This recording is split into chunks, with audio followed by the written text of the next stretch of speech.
Bon, bah écoutez, merci à tous les intervenants, bien sûr. Puis alors, mention spéciale pour mon remplaçant. Je sens qu'il a très envie de me remplacer, en fait.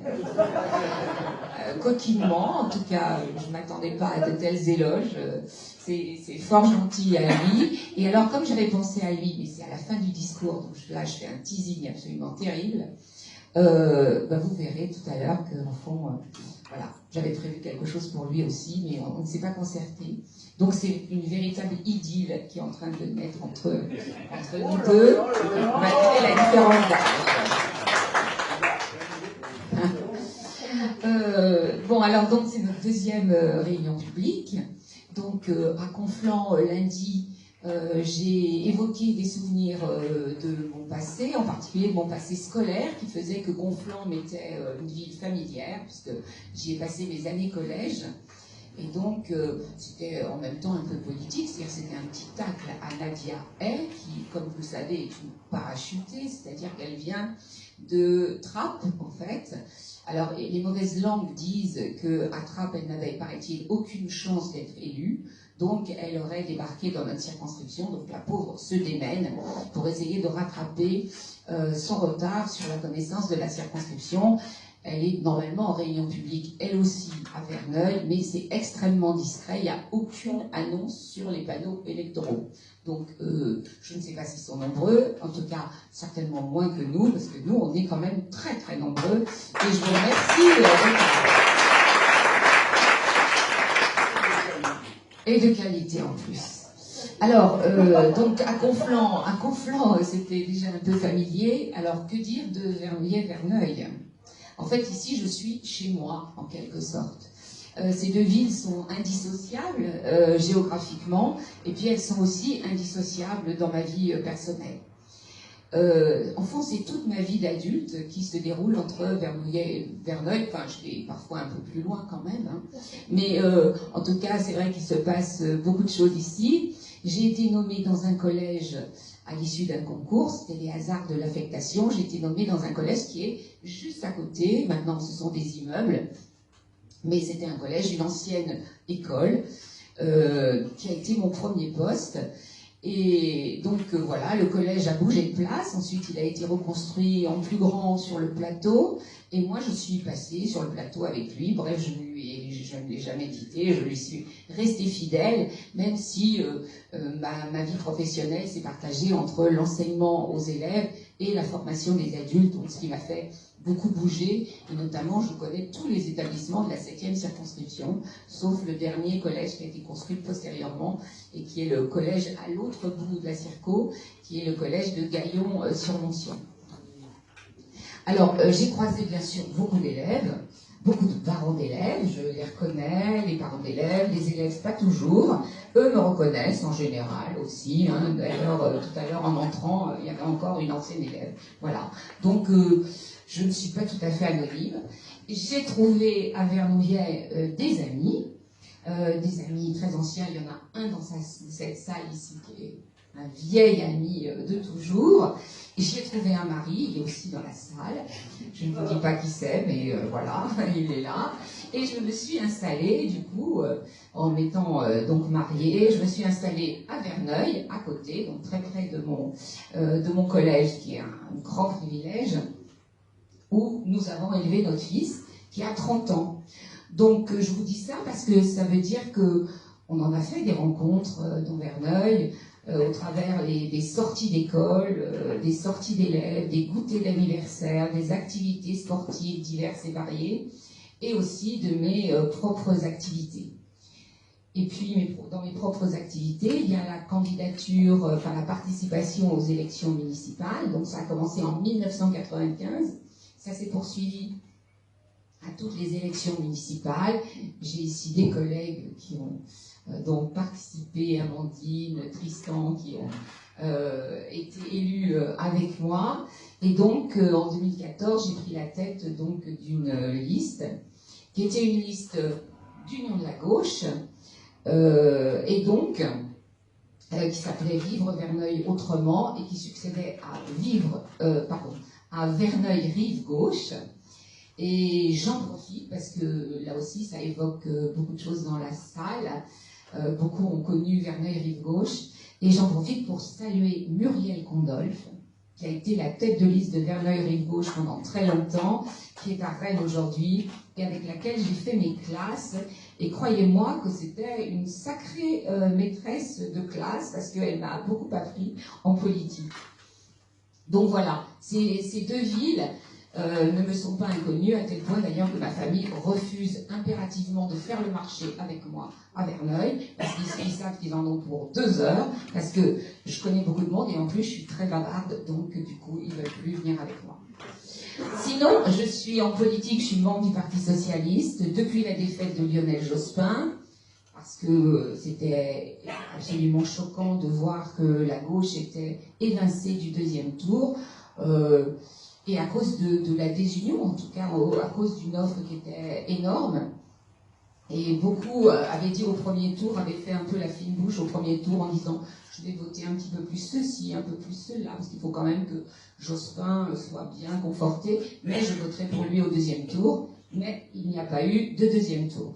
Donc voilà, et cette unité que tout le monde a saluée, je la salue moi aussi. Ça marchait très bien quand on était dans VRG ou dans Vivre Verneuil autrement, malgré parfois de la diversité.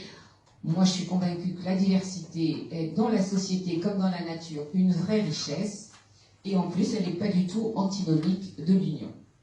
Alors, ça a été dit aussi, on a un programme de gouvernement, tout le monde n'en a pas, hein, parce que nos concurrents, je cherche encore leur programme. On n'en a pas tellement eu à la présidentielle, on n'en a pas davantage pour les législatives. Donc nous, Agnès l'a rappelé, 650 mesures qui sont hiérarchiquement de niveaux différents. Hein. Elles sont pas toutes, elles peuvent être dans le détail parfois.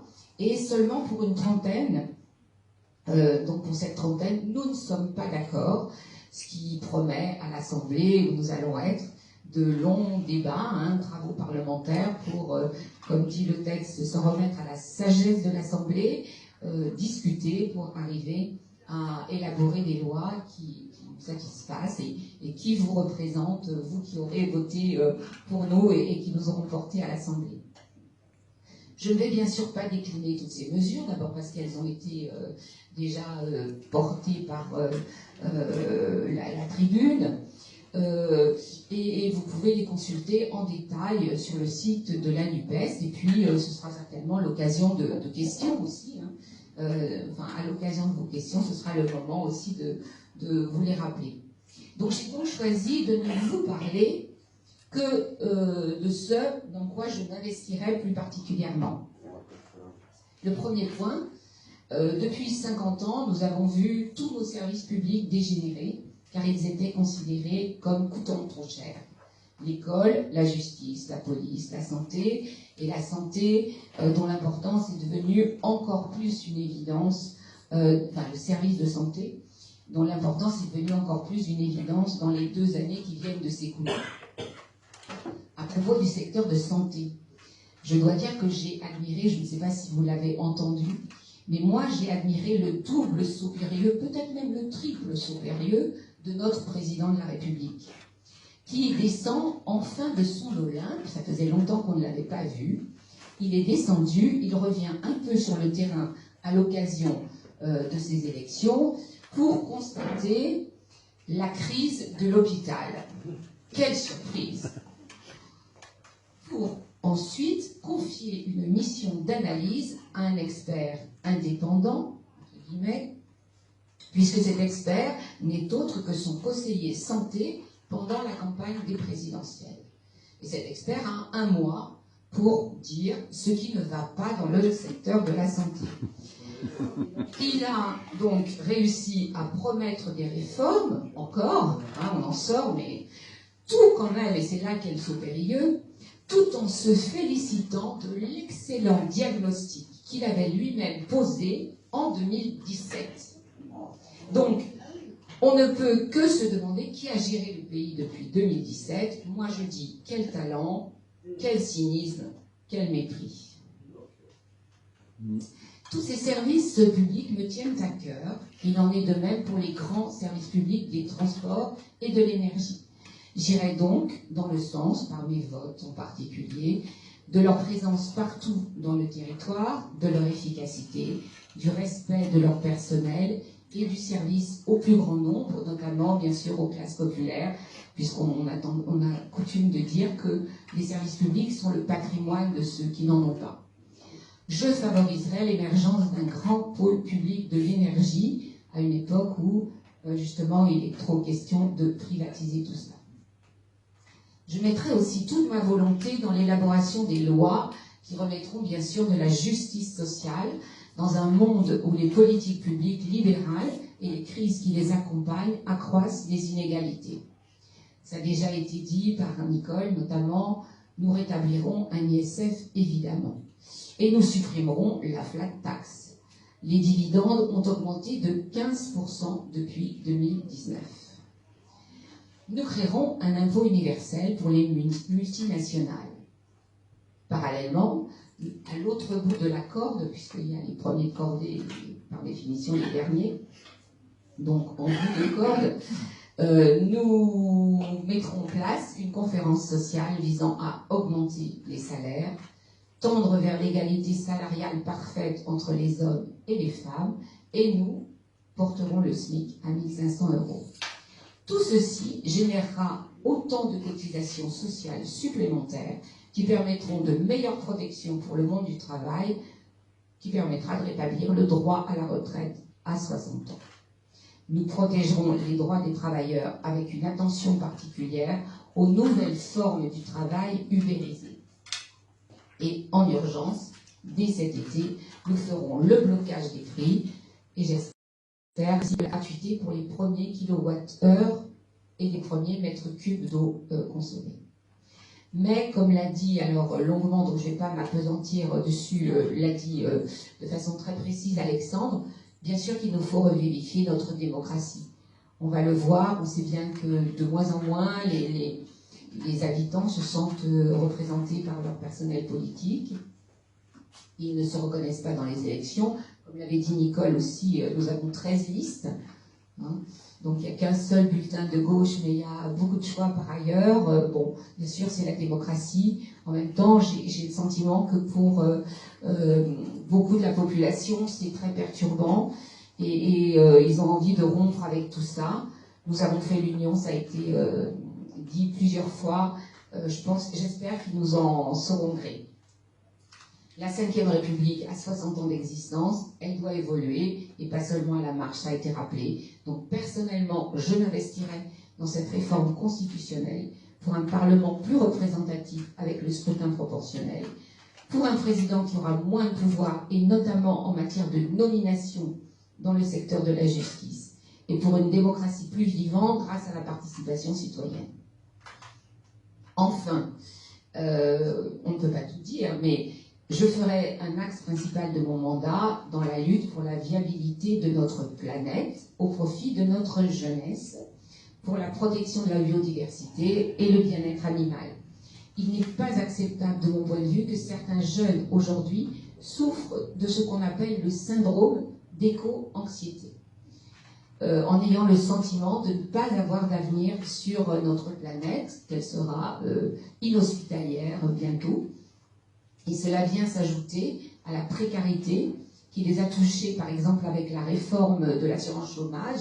Hein, c'est 350 000 jeunes qui ont été touchés par cette réforme du chômage, et en plus d'avoir été touchés par la crise sanitaire, hein, qui les a éloignés des bancs de l'université ou ailleurs, qui les a désocialisés parfois.